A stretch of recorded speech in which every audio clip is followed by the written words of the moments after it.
Hello and welcome back to the sideboard at Star City Games Invitational in Los Angeles, California.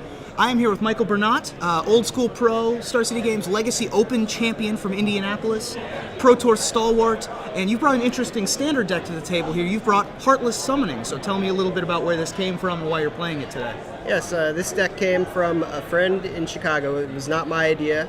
His name is Jason Dank, and we call the deck Dank's Evil Summoning because it uses the cards Evil Twin and Heartless Summoning. Nice. And so Heartless Summoning, sort of a ramp card.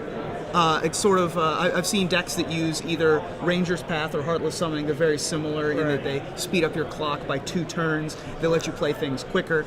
And Evil Twin, which is a card that I was pushing on the In Contention podcast to start picking up in popularity because of its interaction in the Angel of Serenity Thragtusk mirrors. It's phenomenal in that. When your opponent is trying to loop Angels at 7 mana and you're looping Evil Twins at 4, let alone 2. It's extremely good. Yeah, so crazy. Tell me a little bit about your creature suite that you're trying to get into play with your Heartless Summonings. So basically the Heartless Summoning can let you get a turn 3 Thragtusk, a 2 cast Resto Angel. You get up to cast Angel of Serenity very quickly, which can just take over games, obviously. Yeah. And then start like Evil Twinning it, or if they kill it, then Reanimate it, whatever. You know, it can do a lot of things. It has a really good game against a lot of the mid-range decks, especially like Bant. Right.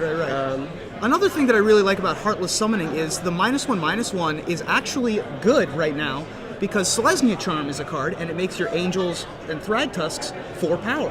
Yeah, that's true. And so you actually don't get blown out by that card a lot of the time.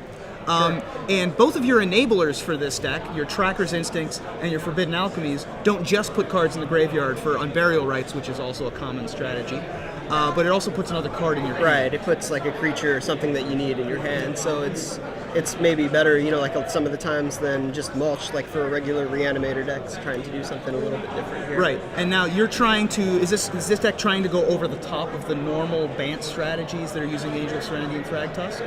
Yeah, this absolutely can go over the top. Like last weekend I played this deck and someone cast 2 Angel of Serenities. I just cast 1 Evil Twin. Yeah. I didn't even blink out the other Angel of Serenities, just use it to kill them both. Right. Like it just takes over games. Like you can, it absolutely can. Absolutely, go over the top. So moving quickly to the sideboard, you've got some interesting ones in the sideboard that I really like. The first one I want to point out is Tree of Redemption.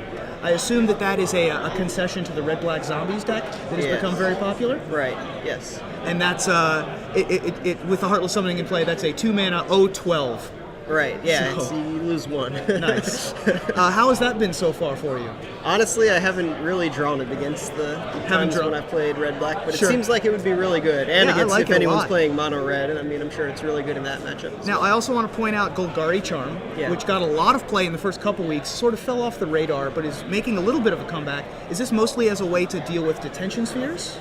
Like a lot of the decks maybe will run Detention Spheres and Supreme Verdicts, so you can regenerate or kill the Detention Spear. That's most of the time when I use it. So there are 3 really... The metagame right now is very varied, but there are 3 main pillars of the metagame. There's Black-Red Zombies, there's Naya, and then there's all sorts of variants of blue Sphinx's Revelation control decks. Right. What's the best matchup for you?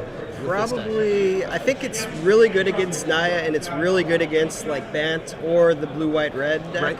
Right. We've had really good success against all of those mid-range, and the times when we've lost mostly has been to aggro, just where you get kind of a weird draw, so we kind of changed it a little bit to try to make it better against those decks, because we're already really beating those mid-range decks, so we want to just make sure we added like a Centaur Healer, just to try to get some more game against those faster decks. Absolutely. Well, this looks like a ton of fun, and I look forward to seeing Heartless Summoning on camera, so good luck, sir. All right. I'll see you later. And I'd like to thank again Jason Dank for the deck, because I thought it's an awesome deck. Dank's Heartless Twin? Dank's Evil Summoning. Evil Summoning. Yes, so keep an eye out for it later today.